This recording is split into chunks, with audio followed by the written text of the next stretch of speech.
Well, I'm going to talk about what's happened during the last year in Oskari, but I'll start off with a brief intro.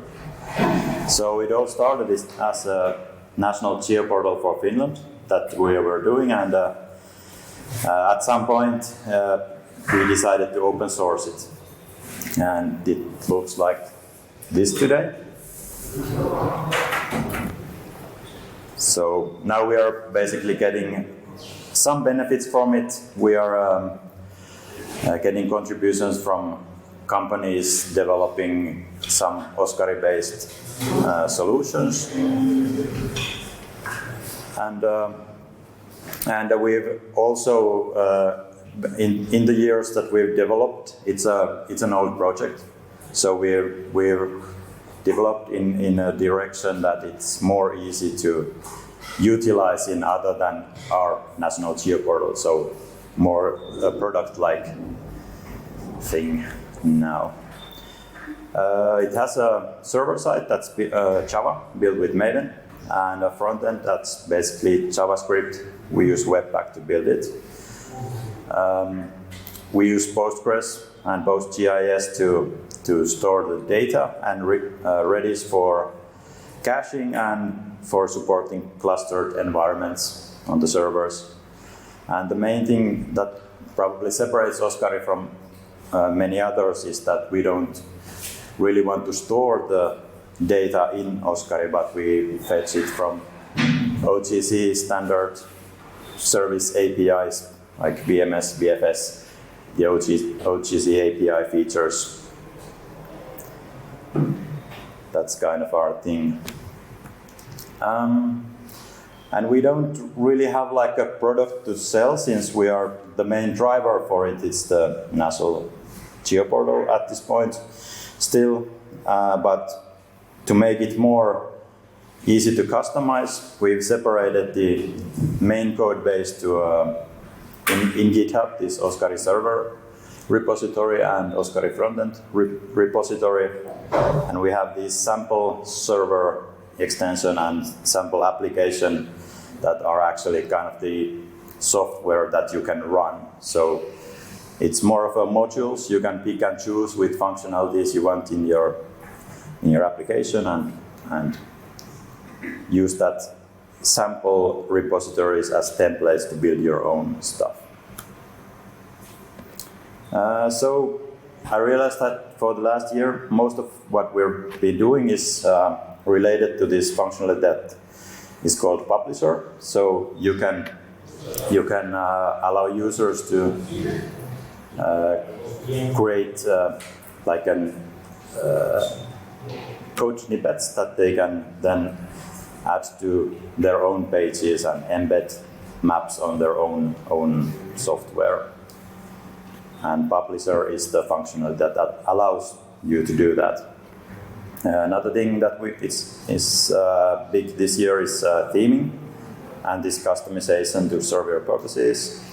We started adding mobile support for the geoportal side of things, and the embedded maps have been supporting mobiles for quite a while already, and then some other stuff. So let's start. This is the publisher. So there's some tools you can select on the map, like zoom bar or like coordinate display, stuff like that, a map layer selection, what have you.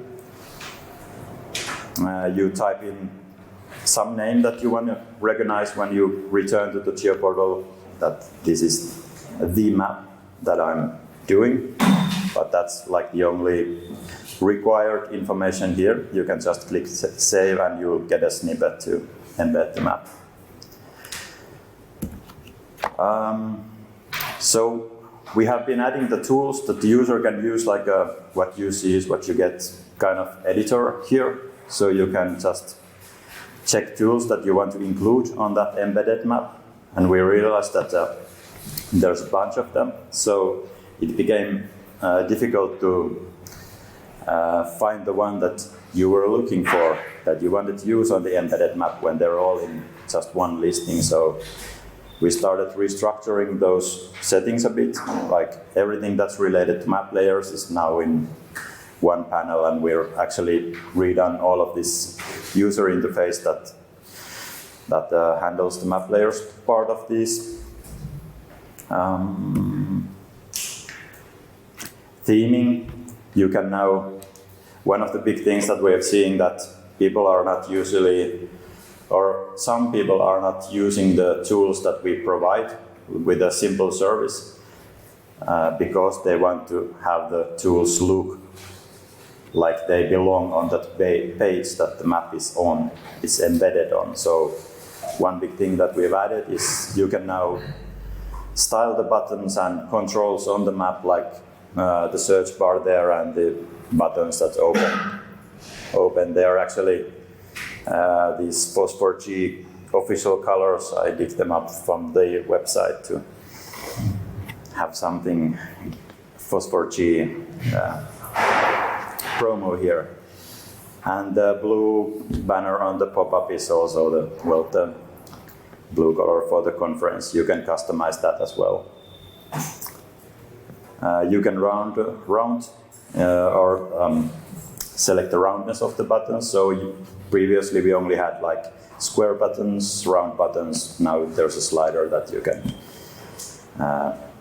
make them more fitting to your page. And these are something that's pretty easy to add these kind of effects and like toggles for these now, after we've done all this work to make this happen.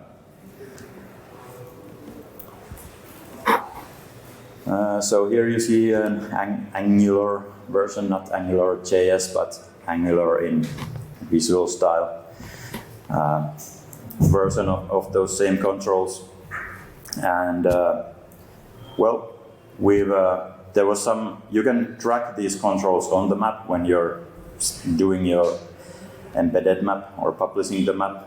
And there were some restraints that basically were copy-pasted and they no longer made sense, like the zoom bar couldn't be with the search bar and stuff like that. Now those restraints are removed and you can pretty much track those controls wherever you like on the map. And there were some tools that are only for usable when you are using our API to control that embedded map from your page. And those didn't really make sense if you just want to have your map published. So those were also reorganized to a new panel on the publisher. One thing that we added also is, initial implementation that people that host their own Oskari instance now have the availability or capability to provide things that if you're providing those published maps, you can say this is the next version that's upcoming, experimental version. This is the current stable version, and then perhaps even like an older version. So that really helps with if you really want to make sure everything is backwards compatible, or providing those kind of grace periods for migrating the software that has been built on top of these embedded maps. One thing that we did in NASA Lens Array is this software that you can draw on the map, and you will get to download that data for your own use. So for that purpose, there's a way to enable users to draw on the map, on the embedded map. And now you can give limits to those. If you want to restrict the users cannot draw longer lines than like 2 kilometers or stuff like that, that's available. And you can also create buffers for the users, features that the user can draw on the map. I'll skip the metadata part. for developers, this has been a really big undertaking for our part. Pretty much everything in the publisher has been rewritten. Pretty much everything on the map plugins that add controls on the map has been rewritten. We still have our legacy code that uses jQuery for the UI, and we are slowly migrating towards React, and pretty much all of the controls are now React-based, React.js-based. And so this has been developed for quite a while, so the code had started deteriorating in different kind of ways, and now we got a chance to tighten up the code, and I think it's much better now for users that or like instance administrators that want to, you can actually add those selections on the publisher on your own Oskari instance. It's much easier to do that now. And also if you want to add something on the map, then it's much easier as well. And there are some functionalities that want to check if it's used on the embedded map or on the geoportal side. We've seen different implementations how that's done in varying ways to detect that. Now we offer a function that's easy to use for developers to check that kind of thing. So pretty much everything has been rewritten, and we used PNG images, raster images. Now we use SVG for icons, so that enables us of course to make more things happen with the theming functionality. We have the search implementation or the UI that's available for embedded maps. It has been improved to a point that you can now actually use it on the geoportal side as well. It didn't have all the abilities or capabilities that the geoportal version had. Now it supports this suggestions and you can also provide users with a way to, if you have multiple backends that you want to use for searching, you can provide a UI that the user can select which, for example, if they want to search addresses, they can just search for addresses or stuff like this. Running out of time, skipping some slides. Theming. So, we've improved theming a lot. We also added helpers, so it would be easy for defining a theme for Oskari. You can have various toggles on the theme. It's JSON based, and we provide developers for this helper that lets you default values more easily, so you don't have to pick every single color on the theme to make it work, but you can just define like a primary color and it will make the geoportal or the embedded map use colors of that style on all variations. One big thing is that end users can now save styles for vector features. This was enabled for end users at runtime, but now we can actually save the styles and you can use them on these embedded maps or links or whatever you wish. You can also customize the default style for vector features on an Oskari instance. And we did some improvements for hovering those features. So if you drag your cursor on top of the feature, it becomes annoying if you're not actually trying to use the map, but doing something like tracking a tool on the map or swipe using this compare tool. More about customization. It's now more easy to customize your logo, index map, and we have a helper for devs as well for the server side. That when you just define the logo, it's used in all the places that it should be used. You don't need to configure it multiple times. So with theming, this is kind of what Oskari has looked for a while already.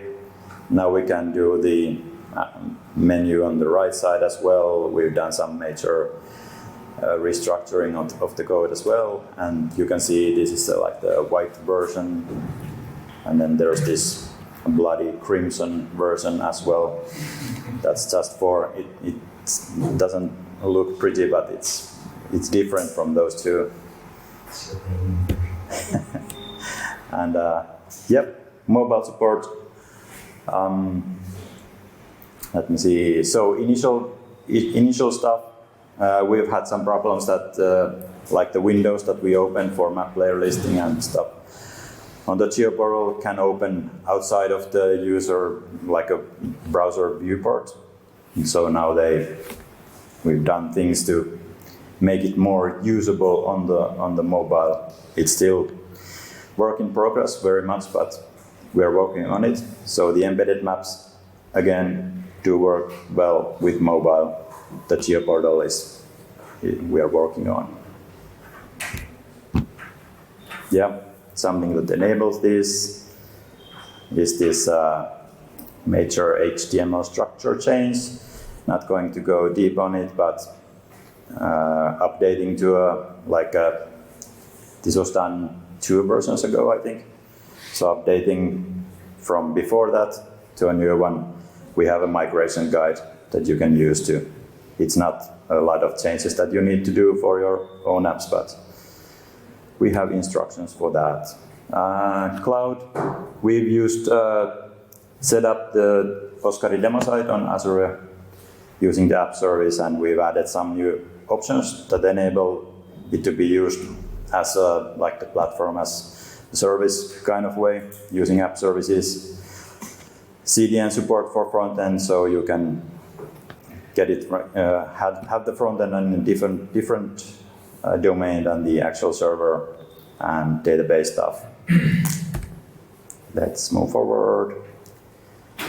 We've had some improvements for admins with the layer styling, layer analytics, user management, rewrite.